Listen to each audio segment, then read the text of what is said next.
करण जी, स्वागत है आपका। दो मामले पशु तस्करी के सामने आए, कोटली मनियोत्रा में एक और सलाल सुरमन में। पहले तो ये बताएं, दोनों की जानकारी आपको है? जी जी, दोनों की जानकारी है मुझे। जी, अब बताएं, अब क्यों नहीं रुक रही इस तरह की घटनाएं, और आपको क्या जानकारी मिली है, क्या क्या घटनाएं दोनों स्थानों पर हुई है और पुलिस ने अभी तक क्या कार्रवाई की है? क्या किसी पुलिस के बड़े अधिकारी के साथ भी आपकी अभी तक बातचीत हुई है? मेरी एसएसपी साहब से 4 दिन पहले बात हुई इसी मसले में। हमें 4 दिन पहले ये मामले कल रात को सामने आए, वो उससे पहले 4 दिन पहले आपकी बात हुई थी पशु तस्करी के जो मामले सामने आते हैं उस पर हुई थी। इन दो मामलों पर अभी तक बातचीत नहीं हुई है। मैं उनको विशेष इसी वजह से गया था कि मुझे जो सूचनाएं आ रही थी, हमारे जो बेरंग दल के हैं, जहाँ हमारे जो समाज के लोग हैं, हमारे जो जहाँ रहने वाले लोकल लोग हैं, उनके द्वारा सूचना जा रही थी कि रात को ये तस्करी हो रही है, थोड़ा सा इस पे लगाम लगाई जाए। और फिर उसके मसले में मैं एसएसपी साहब से मिला था। हमारे साथ 2-4 लोग थे, रियासी के भी लोग थे 2-4, और हमारे तो हम मिले थे। हमने उनसे यही कहा था कि इसको आप एक तो जो अपनी इनकी चेक पोस्ट है जितनी, उस चेक पोस्ट पे थोड़ा सा निगरानी बढ़ाएं, क्योंकि ये 2 महीने तस्करी के सबसे ज्यादा होते हैं। इसमें क्या होता है कि जो अपने जहाँ डेरे आते हैं ऊपर कश्मीर से जहाँ आते हैं, तो इस टाइम वो श्रीनगर को जा रहे होते हैं। उनकी आड़ में ही कुछ शरारती लोग, कुछ स्वार्थी लोग, जो धर्म विरोधी लोग, जो दंगा फसाद फैलाना चाहते हैं या कुछ अपना पर्सनल विवाद के लिए, वो उन्हीं के बीच में ये वाला काम जो शुरू कर देते हैं, उनको उनकी आड़ में ये काम शुरू कर देते हैं। तो हमने एसएसपी साहब से इसमें विस्तार में बात की थी, लेकिन उसके बाद भी 2 घटनाएं आ गई सामने। उसके बाद 2 घटनाएं ये आ गई, 2 और क्या 3 घटनाएं होगी, एक घटना और भी है ये। इसलिए कि घटना एक तो हमारे समाज से मैं अपील करूंगा आपके माध्यम से कि आप जहां भी कोई घटना ऐसी घटना होती है, तो आप तुरंत अपने नजदीकी पुलिस स्टेशन को फोन करें, हमें फोन करें, और अपना लॉ एंड ऑर्डर हाथ में ना लें, कानून अपने हाथ में नहीं लें, क्योंकि हालात ऐसे हैं कि हम कानून हाथ में नहीं ले सकते। इस टाइम मूवमेंट भी हो रही है। देखिए आप, कभी आज कहीं ये जो देश विरोधी शक्तियां हैं बाहर की, वो भी कहीं आप मिलिटेंट सुनते हैं, आज कहीं मिलिटेंट है, जहां पे मिलिटेंट है। तो इसलिए मैं उन लोगों से भी अपील करूंगा, अपने लोगों से भी, कि आप सीधा पुलिस को लिखिए और पुख्ता जानकारी आप दीजिए, और उस पर पूरी कार्रवाई होगी। पुलिस के साथ भी हम मिलकर ये बात करेंगे, पुलिस वालों के भी साथ, पुलिस में भी हमारे जो एसएचओ हैं, जितने भी चौकी अफसर जितने हैं, मैं इनसे दोबारा आपके माध्यम से अपील करूंगा कि भाई साहब, आप इस मसले को गंभीरता से देखिए, क्योंकि इस समय 2 ही मसले जो हमारे हैं सबसे प्रमुखता, एक तो चिट्टे वाले जो नशे वाले हैं, और दूसरा ये वाले हैं।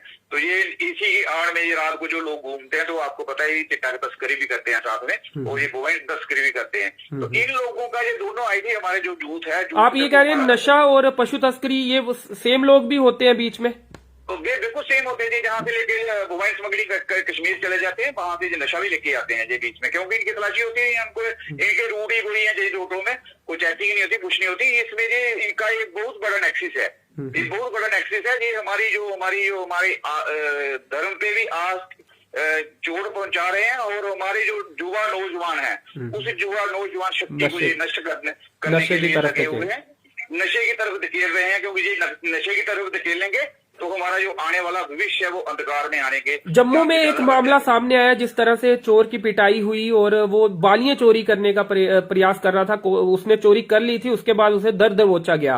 तो वहां नशे वाला मामला सामने आ रहा था कि वो नशा करता है, और इस वजह से शायद चोरी का प्रयास किया उस नशे की पूर्ति करने के लिए। तो आप ये कह रहे हैं कि पशु तस्करी भी कहीं ना कहीं ये जो नशा करते हैं युवा, वो उसकी पूर्ति के लिए ही ये काम भी करते होंगे कि अच्छे पैसे मिल जाएंगे, कुछ इस तरह से आप कहना चाह रहे हैं?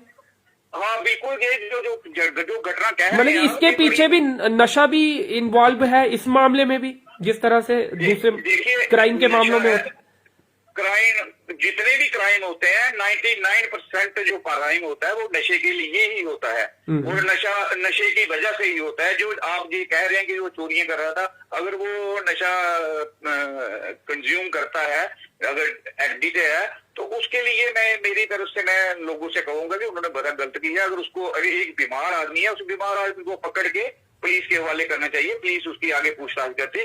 खुद कानून हाथ लेने के लिए किसी को भी नहीं होना चाहिए, चाहे जितना मर्जी हीट मूवमेंट हो, अपने आप पे कंट्रोल रखें।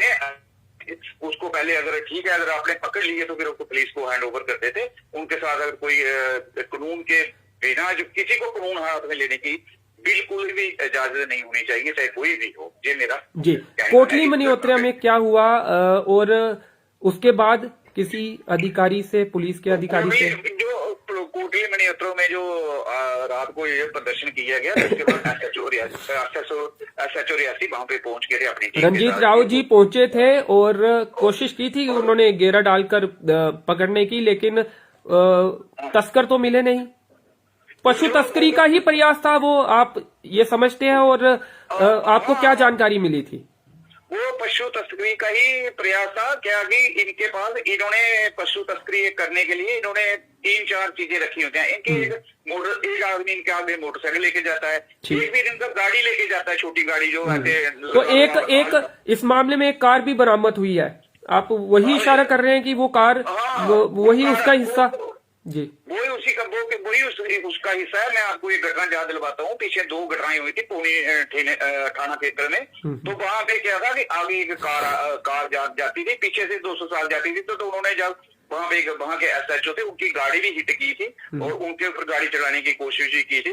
अभी आपने देख लिया होगा, नशा तस्करों ने एक वहां पे SHO की दोनों टांगे तोड़ दी हैं। शायद वो बिश्नाह क्षेत्र का मसला है। वो भी नशा तस्करी वाले ही लोग थे। और ये नशा तस्करी वाले ही लोग हैं जो मोबाइल स्मगलिंग करते हैं, ये नशा तस्करी से जुड़े हुए हैं। ये हमारा पक्का, इसमें हमारी जो अपना ये सस्पेंड है, ये पता है कि ये नशे उसी चीजों में जुड़े हुए हैं। तो इसके ऊपर गवर्नमेंट को भी चाहिए, प्रशासन को भी चाहिए कि सख्त से सख्त कार्रवाई की जाए और जैसे TSA के तहत इनको अंदर किया जाए और इनको जेलों में रखा जाए। ये क्योंकि ये समाज के लिए हानिकारक हैं।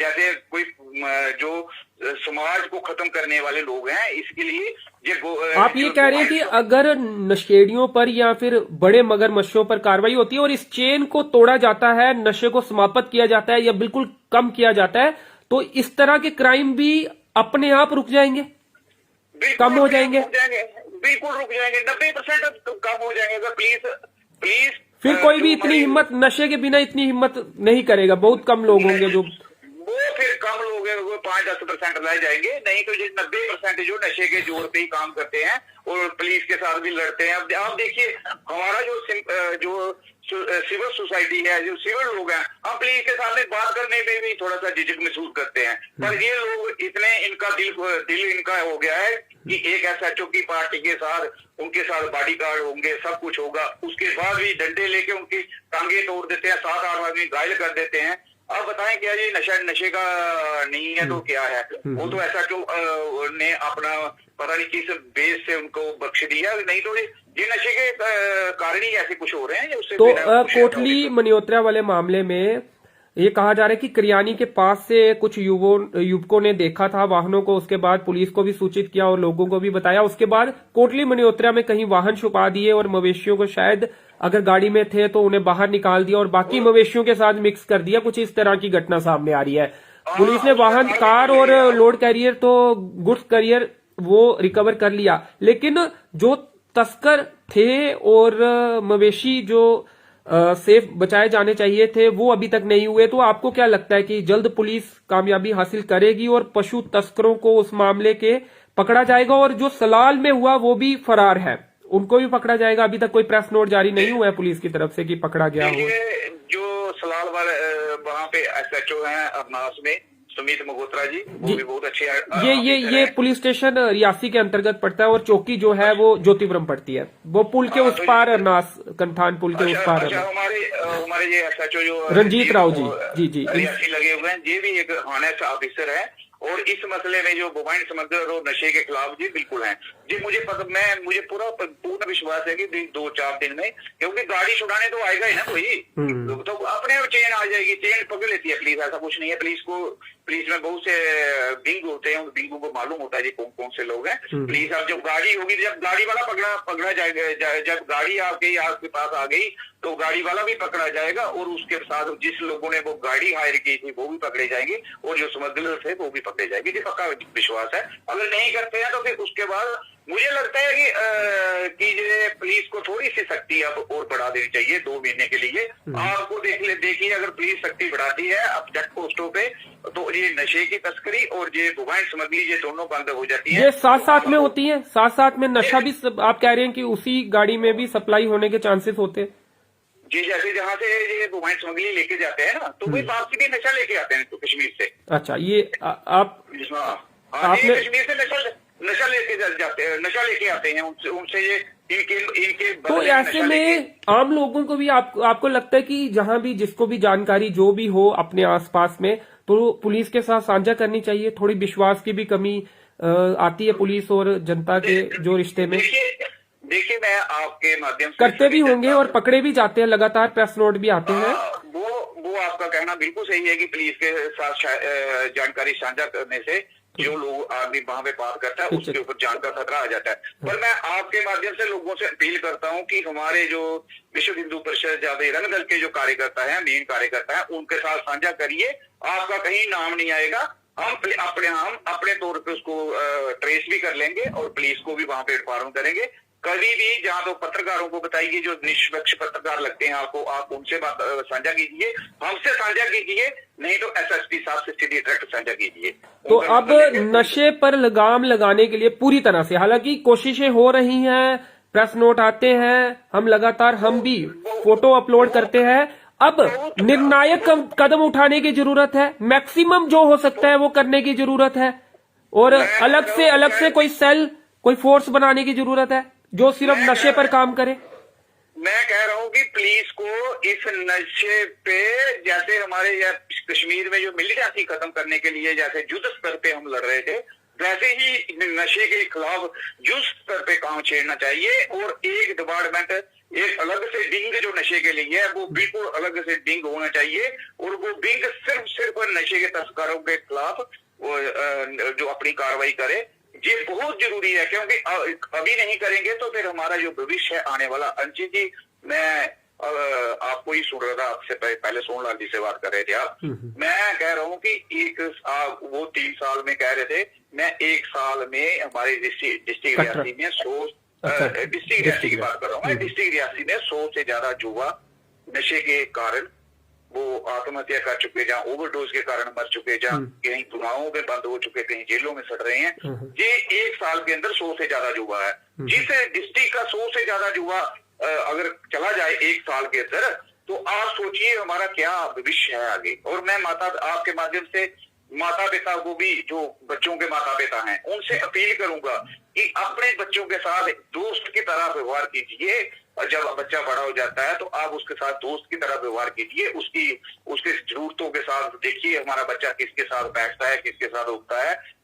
जो मेडिकल नशे हैं या ये वाले नशे, जो चिट्टे के नशे हैं, ये नशे 6 महीने साल बीत जाता है, तब तक बच्चों को, घर वालों को पता चलता है, तब तक बच्चों को नशा लग चुका होता है। तो मेरा माता पिता बच्चे के जो पेरेंट्स हैं, जो परिवार के लोग हैं, उनसे अपील रहेगी कि आप अपने नौजवान बच्चा है, पहले जैसे हम कहते थे कि बेटी जवान हो गई तो थोड़ा सा ध्यान रखें, मैं कहता हूँ अब आपका बेटा जवान हो गया तो आप उससे ज्यादा उसका ध्यान रखने की जरूरत है, क्योंकि कहीं हम उसकी जिंदगी से हाथ ना धो बैठे।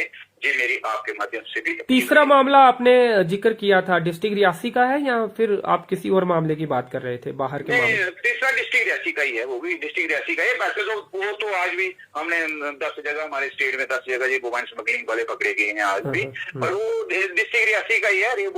वो स्टार्ट हो रहा है। ये इनकी बड़ी जबरदस्त स्कीम होती है ये मोबाइल स्मगलों की, ये हमने पुलिस के साथ शेयर भी की थी और आगे भी हम शेयर करते रहते हैं, क्योंकि हमारा जिस संस्था से मैं जुड़ा हूँ, हमारा संगठन है, हमारे संगठन में हर एक जगह का कार्यकर्ता है, और वो कार्यकर्ता नशे के खिलाफ भी है और इस चीज के खिलाफ भी वो कार्यकर्ता हमें सूचना देता है। हम सूचना आप सूचना पे रात को ही कार्रवाई करवा देते हैं, जब सूचना मिलती है तभी कार्रवाई हमारी हो जाती है। हम इसलिए कार्रवाई होती है, आप ये कह रहे हैं जब भी आप सूचना देते हैं तो ज्यादातर कार्रवाई होती है जब मामला जेन्युइन हो। वो कार्रवाई होती है। सिर्फ एक कमी आ गई कि जब रणबीर पैनल कोर्ट था, उसमें जो कोर्ट में इनका मसला चला जाता था, जो मोबाइल स्मगलों पे लगाते थे, अब ये चौकी पे भी जमानत हो जाती है, पर इस पे जो रात को ये ले जाते हैं, इस पे एक 2 धारा और लग जाए तो ये कोर्ट में मसला जाने से थोड़ा सा लंबा हो जाता है। और थोड़ा सा जो गाड़ी वाला है, गाड़ी वाला अच्छे तरीके से जानता है कि अगर वो इतनी जल्दी छूट जाएगा तो वो उसको दोबारा हिम्मत करेगी। अगर इसके अगर कठिन सख्त कानून सजा मिले, सख्त कानून बने इसके लिए।